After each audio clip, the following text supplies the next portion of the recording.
Hoy es un día hermoso y especial para todas las comunidades y pueblos originarios de México.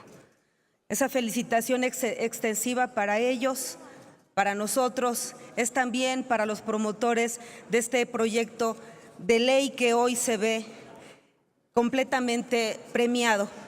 Reconocer al senador Ricardo Monreal y a Susana Harp. La propuesta de dictamen a discusión establece un conjunto de dispositivos normativos con la finalidad de conferir a los pueblos y comunidades indígenas y afromexicanos el reconocimiento de la propiedad colectiva de las expresiones de su patrimonio cultural tangible e intangible, y con ello la posibilidad de determinar, en beneficio de quienes integran los pueblos y las comunidades, el uso, aprovechamiento, comercialización o explotación por parte de terceros. La exigencia del respeto a los motivos, diseños y manifestaciones indígenas y afromexicanas para sustentarse si se les reconoce como titulares del derecho de propiedad de tales expresiones. Ni el derecho de autor ni el derecho de propiedad industrial tienen las cualidades normativas para garantizar la protección de estos derechos en el tiempo ante la apropiación cultural que hacen diversos agentes económicos de los elementos de la cultura e identidad de los pueblos indígenas y afromexicanos. Con base en las disposiciones normativas del proyecto de decreto, la memoria colectiva de los pueblos y comunidades será, por disposición de ley, irrenunciable e intransmisible a personas ajenas a la comunidad para su beneficio, y para ello se mandata que la propiedad sea inalienable, imprescriptible, irrenunciable, inembargable, y solo podrá ejercerse de manera colectiva por los pueblos y comunidades con base en su libre determinación y autonomía. Los integrantes de las comisiones no dejan de observar que la propuesta de ley no regula la forma en que se organizan las comunidades para trabajar los elementos de su patrimonio cultural al interior de sus comunidades. El presente dictamen se enfoca, por una parte, en regular el uso, el aprovechamiento, comercialización e industrialización de las manifestaciones por parte de terceros, y por la otra, en establecer disposiciones para la debida salvaguardia y protección jurídica de los elementos de cultura e identidad, con la participación de las instituciones, entre ellas la Secretaría de Cultura y el Instituto Nacional de Pueblos Indígenas.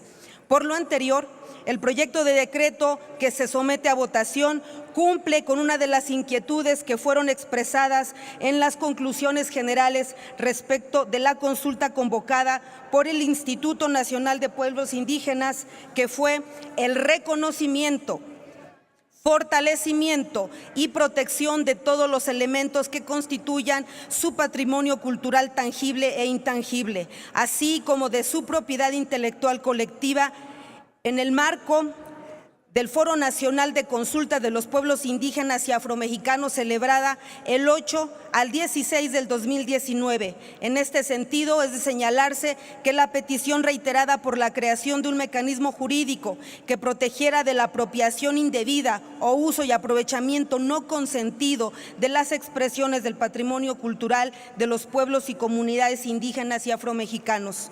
Con base en lo anterior, y con estas reflexiones, las senadoras y senadores integrantes de las Comisiones Unidas de Cultura y Estudios Legislativos Segunda, sometemos al Pleno de esta Cámara de Senadores su discusión y, en su caso, aprobación del proyecto de decreto por el que se expide la Ley Federal de Protección del Patrimonio Cultural de los Pueblos y Comunidades Indígenas y Afromexicanas. Enhorabuena, muchas gracias, felicidades. Buenas tardes, compañeras y compañeros. En numerosas ocasiones, piezas prehispánicas han sido sustraídas ilícitamente de nuestra nación para ser subastadas en otros países. Hace apenas unos días, la conocida casa de subastas Christie's vendió 72 piezas arqueológicas originarias de México.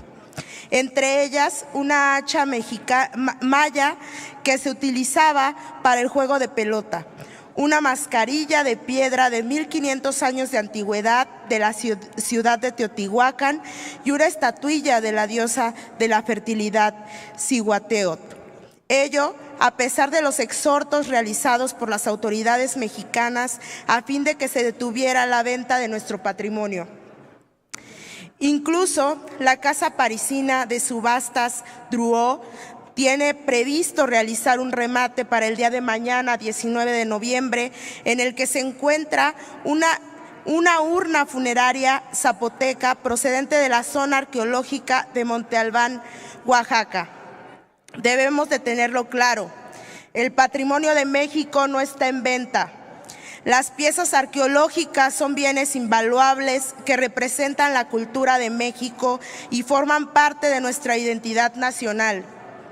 Uno de los graves problemas que abonan al tráfico ilícito de piezas es la diferencia entre las normas internas de los diversos países.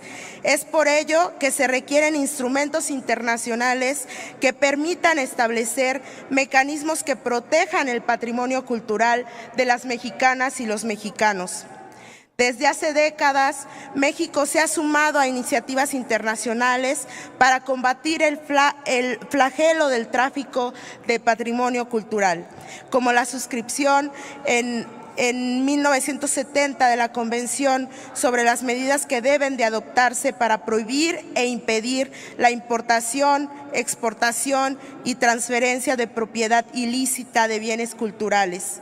No obstante, su aplicación ha requerido contar con directivas operacionales, como lo que hoy es puesta a la consideración de este Pleno. El dictamen que hoy nos ocupa, de las Comisiones de Relaciones Exteriores y de Cultura, aprueba la rectificación del convenio de Anidroit sobre los bienes culturales robados o exportados ilícitamente, con el propósito de acabar con esta práctica, prevenir los daños irreparables que produce al patrimonio cultural y deplorar el pillaje de lugares arqueológicos.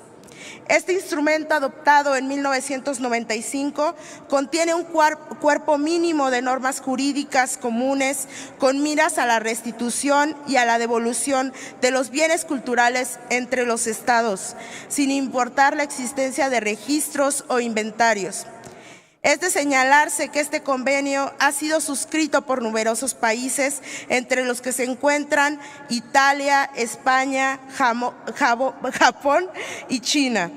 Para nuestra nación y en general para los países, contar con un instrumento como este, generado por la UNESCO y UNIDRA, constituye un avance para muchos pueblos del mundo, un reclamo que lleva décadas en el cajón y que en la restitución de su patrimonio cultural, el cual en algún momento de la historia fue sustraído ilícitamente.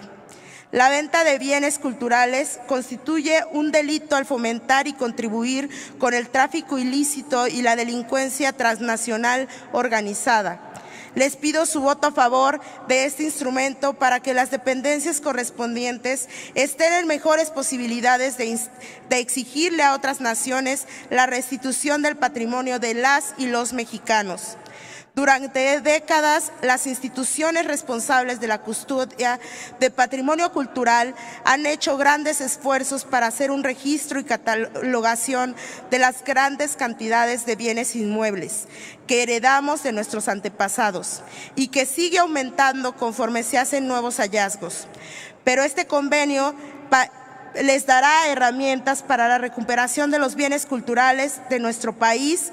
Las dependencias se verán fortalecidas, en especial el Instituto Nacional de Antropología e Historia y la Secretaría de Cultura, instituciones que han venido realizando esfuerzos importantes para detener la venta de piezas arqueológicas.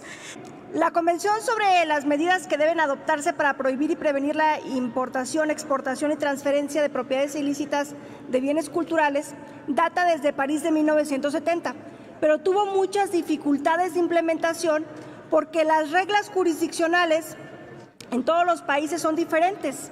Además, hay que hacer alegatos probatorios y cada país tiene una diferenciación de posibilidades de registro de su acervo cultural. Fue por esto que la UNESCO pide al Instituto Internacional para la Unificación de Derecho Privado la redacción de un convenio para resolver precisamente las controversias, los conflictos legales que en distintas jurisdicciones se habían estado presentando y que estaban dificultando la recuperación de los bienes culturales.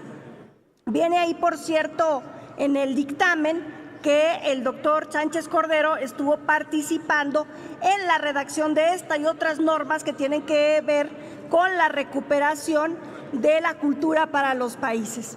Como resultado de esto, en 1995 en Roma, surge este Convenio de Unificación de Derecho Privado sobre los bienes culturales robados o exportados ilícitamente. ¿Qué es lo que establece esta norma jurídica? Pues establece básicamente que va a existir lineamientos comunes entre los países que van a evitar mecanismos adicionales que con esto se permite o se flexibiliza que se puedan recuperar bienes. Estas normas tienen aplicación preferente sobre la norma local. Esto también habla de una indemnización. Vamos a suponer que un tercero vendió algo que estaba solicitando algún estado parte. Pues entonces viene la indemnización en donde efectivamente la carga de la prueba es para la galería de arte, suponiendo, para el vendedor, no es para el estado parte que tenga que acreditar la propiedad de la figura de cultura que estemos solicitando. ¿Dónde viene el problema? El problema es que tenemos que hacer conciencia de que debemos de fortalecer nuestras instancias normativas. Si bien es cierto, todo lo que sea precolombino, aquí en el convenio lo dice, es propiedad del Estado mexicano y no hay necesidad de hacer un registro. Pero todo lo que es novohispano, que está en mucho de ello en el Archivo Histórico de la Nación y que no está debidamente registrado, puede ser sujeto de ser robado, acreditado por un notario y que un particular se adjudique su posesión. Y entonces sí, en un litigio internacional, él podría acreditar posesión de un bien que no ha sido debidamente registrado por un problema que tiene hoy día y que ha tenido siempre el Archivo Histórico desde su creación a finales de los 90. Pues que tienen ahí las cajas guardadas, conservadas, pero que no han podido registrar todo por falta de presupuesto, porque no ha habido pues la suficiente capacidad humana desde la creación del Archivo Histórico, humana y financiera, de ir poniendo todo en un debido registro y en un debido acervo que nos permita acreditar la propiedad del bien y que si es robado otro lo podría adjudicar como tal. Porque aquí estamos hablando de todo lo precolombino, Estamos hablando principalmente de todo lo que sale de las zonas arqueológicas. Entonces, esto nos va a servir mucho para las obras de arte o todo lo que es nuestro acervo cultural precolombino. Pero para lo otro, yo les pediría, compañeros senadores y senadoras, sigamos poniendo atención en el fortalecimiento de nuestro archivo histórico, sigamos poniendo atención en el fortalecimiento del INAH para que podamos tener un registro de todo lo novohispano y de esa manera podamos cuidar nuestras obras de arte. Pero sin duda, este nuevo convenio ayuda en mucho y es un gran salto para que podamos recuperar muchas de las obras precolombinas que están regadas por el mundo y que principalmente salieron de México por el saqueo.